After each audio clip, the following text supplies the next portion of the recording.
Hi everyone, my name is Yohei from Boston. Today we have a special guest right here, Mr. Matthew Marsit from the Boston Conservatory at Berklee. He is a chair of instrumental studies and conductor. Thank you very much for your time today. Thank you. I'm excited to be with you. Sure. So we have a couple questions about the Boston Conservatory, where I also graduated, actually. All right. So let me actually introduce who you are first. Of course. So Matthew is right now is a music director of the Wind Ensemble, right? Correct. Yes. And you also graduated the Boston Conservatory, right? Yes. Yes. So what's your major for grad school? So that was an orchestral conducting degree as well, with the same teacher that you had a chance to study with my first time. Yes. And then you also had a position for the chair of the instrumental studies. What is this actually? So it means that the oversight of the entire instrumental department for the conservatory. So all of the orchestral instruments, plus piano, collaborative piano, and conducting. It's the oversight of those faculty of the 34 unique degree diploma programs that are housed within the department, as well as the 250 students. So I believe this is the right person to ask for the auditions, everything, right? I hope so. Yes. Okay. All right. So right now, how many students are in the music division? So the music division as a whole is about 400 students, and that includes instrumental studies, vocal arts, which is voice and opera, as well as choral conducting, and the composition and contemporary music programs. So the instrumental studies department is the large portion of that, and 250 students. And then it's approximately 125 voice students and 50 in composition. So that's for both undergrad and graduate school, right? Correct. Okay. Wow, it's actually good size. Big school? Is that big school in the US? It really isn't. We are, by most standards, a really small division. And even by the larger Berklee institution, we're a relatively small division. But works to our students' benefits. It allows for much more individualized attention. Okay, let me ask you this question before going to the second question. Actually, so when I mentioned the Boston Conservatory at Berklee, so there are two schools of name here. So what is this meaning, if you don't mind? Can you just briefly explain? Absolutely, it's complicated and it does take a little explaining. In 2017, the separate Berklee College of Music and Boston Conservatory of Music merged into one institution. So that our sort of large umbrella organization is what we refer to as Berklee. And within Berklee, there are several different pieces to the puzzle. The conservatory is one of them. The College of Music, which focuses on contemporary musics and things like music production, music business, music design. There is also a campus in Valencia, Spain, that focuses almost exclusively on recording production and film. And then there's a campus in New York City that is a graduate program in music recording and production. And of course, there's a Berklee online school that is technically part of it as well. So what it means is that students that are enrolled at any part of the institution, similar to a university, now have the opportunity to take courses from anywhere within the larger Berklee organization. So let's say if I get a violin major for classical, however, I have an opportunity to study something else for the different genres such as jazz or class. Exactly, and you can the courses are available in those for ensemble opportunities and performances. It's opened up the breadth of study and possibility for students in the most incredible way. Wow, that's very new style. All right, so what distinguishes the Boston Conservatory from other institutions, this program? So I think in some ways the answer actually lies in that this new design.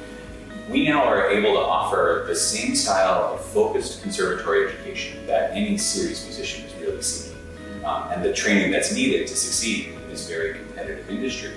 But we also can provide students with a wider palette of learning opportunities. We all understand that the process of taking auditions and finding a job is a journey, and it takes time. But along the way, you obviously still need to earn a living. By expanding your studies, you can stay and continue working in music-affiliated work, things so that you gain some experience in music administration, music business. There are opportunities for you to be working while you're still practicing and taking auditions, or again, specialized projects like instrument repair or recording and production. So we're allowing students to expand the possibilities of their education. And then what you highlighted so beautifully, it goes beyond the singular genre of classical music. We're taking highly trained classical artists and also exposing them to playing in jazz, playing in pop music, playing in every other commercial setting. It's quite interesting, actually. It's an exciting place to be. Yes, sure, yeah. This is very important for everybody, actually. So, what are the audition requirements? So this is the hardest one to answer because, again, I think not unlike most schools, it's going to depend very much on each.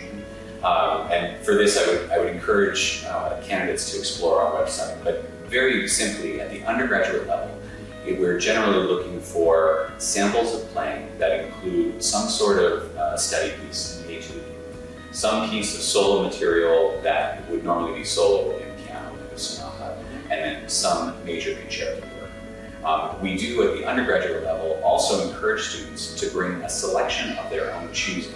The idea being that we want to learn about that artist. And if it's a student who has been doing some writing of their own and wants to share a composition, or if they have already explored some work in jazz or another genre or world music, they can bring that into the audition space as well. At the graduate level, it focuses, of course, a little bit more. All of the instrumental auditions all include some set of orchestral excerpts, as would be standard at the institution, as well as major concerto repertoire for their instrument. But again, I would encourage anyone interested to please check out our website because it is very specific based on each instrument. If I can add one other piece, we do have pre-screening requirements for several of the instruments, meaning that at the time of submitting the application, you have to submit a video recording of your playing to be assessed to determine if you will be invited to audition. And as you'd expect, it's the most competitive instruments with the greatest numbers. So that's violin, cello, flute, piano, and conductor, all require a pre-screen prior to signing up for audition. So pre-screen means is it easier, or what is the difference between live audition and pre-screen? It really is essentially a first round audition. We see in an average year anywhere between 250 and 300 piano candidates. We can't invite all of those candidates. And realistically, of that pool, there are many who will be turned away. And it's in some ways, I think we think of it as a way of treating students fairly, rather than paying a huge expense of coming to Boston for an audition that they might have no chance of winning. It's our ability to say, we're not the right match for you. You should explore other institutions. And then we just invite those that we know are viable candidates to come to campus. But the material for the pre-screen and regular audition actually is normally matched. So it's the same audition. Normally, in the pre-screen, you record the entire movement of a sonata, for example, whereas in the live audition, you might only play 4 or 5 minutes. I see. Okay, wow, that's good to know. All right, so what qualities or qualifications are you looking for undergraduate and graduate applicants? First and foremost, it is about a passion in artistry. There's no question, of course, we're looking for a high level of talent. We want to see that the student has achieved at a level that they will be successful in the program. We begin students performing in large ensembles and chamber music immediately upon arrival. So we want to be sure that they're going to be a good fit within those ensembles. But it is bigger than that because, truthfully, there are a lot of very talented young musicians out there. So that part that we're looking for is what is their passion and drive of that musician. Oftentimes, within the audition space, faculty will engage with the students. So it's not just playing your selections and walking out of the room, but I think one of our faculty may engage and say, I want you to try this again and offer you some suggestions. They want to explore your teachability. They want to explore something about your personality and how you react in that sort of space. Oh, I see. Wow. As you can imagine, at the grad level, again, I think much of that still remains the same. The only difference is the expectation for the technical play, the technical proficiency of the player goes a fair amount. Because we want to see someone who's ready to not just engage within the ensemble setting with other musicians, but become a leader in those settings. as well. So briefly, how many teachers at the audition? Again, it depends on the instrument family. Normally it's the full panel of faculty for any given instrument family. So in the strings audition, there are very commonly, we divide into upper and lower strings, violin, viola, cello, bass. So there are normally 6 or 7 faculty in each audition. Smaller families like woodwinds, for example, we divide into flutes, single reeds, and double reeds. So there are 3 flute faculty that'll typically be there. There are 3 single reed faculty, 3 double reed faculty. So it varies a little bit. The conducting auditions, Maestro Bruce Tengen is there, as well as the other conductors, and there when there are candidates for winds. How does Boston Conservatory support students in achieving their goals? I think, that begins with really great education. And that great education, part of that is the dedication of the faculty. And something that you and I know and share is we've seen in Maestro Tengen a teacher who's been dedicated to us throughout our careers. And that's a quality that we have looked for in all of our faculty to ensure that's not someone who just drops in to teach and disappears, but becomes a part of those students' lives. That's certainly a big part of it, because so much of our industry is an emphasis on the network that you build, the connections that you build, and through that you earn trust and you find your way into opportunity. In addition to that, I think it's very much the curriculum that we've created. There is a significant focus on performing. The music division as a whole offers something like 800 performances per year. And that's the full gamut, from individual solo recitals all the way up through major symphony orchestra performances and everything in between. But within that, there are something like 38 to 40 large ensemble performances, 3 full opera productions, 4 full musical theater productions, for which the orchestra is made up of our musicians.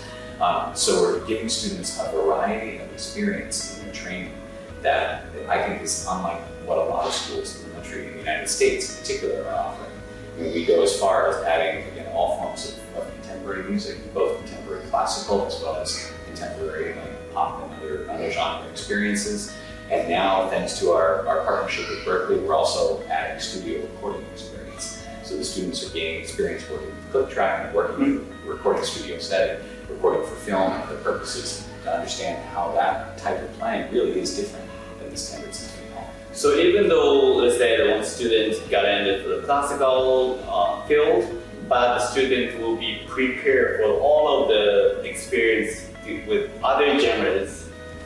That's absolutely the goal. And when I meet with students, often it's in orientation and a new class of students coming in, I explain to them that my goal in their 2 or 4 years with us is I want them to have the ability to say yes to any contractor who calls and asks the question, do you have experience with anything? Have you played in a recording environment? Have you played background to a pop star? Have you played major classical symphonies? Have you played contemporary music? Have you played in a brass band? All of those possibilities, so that we're offering that breadth of variety. Because there's great training, as we all know, that happens in the traditional symphony orchestra and wind ensemble. But there are so many more opportunities, there's so much more repertoire, and we only can really dive into it through experience. Wow, so nice. Okay, so this is the last question actually. So what are some notable achievements or highlights of Boston Conservatory alumni? Well, I know, including you. Well, I was going to say, I know Maestro Yohei Sato has been making quite an impact both in the United States and here in Japan. Some of our most exciting and most proud alumni, Jonathan Hayward, now 2 years ago, was named the new artistic director of the Baltimore Symphony Orchestra. He also is the new artistic director for what was formerly known as the Mozart Festival, which is the Chamber Orchestra Center. So he certainly stands as sort of head and shoulders above many. But we have players in major symphony orchestras around the world.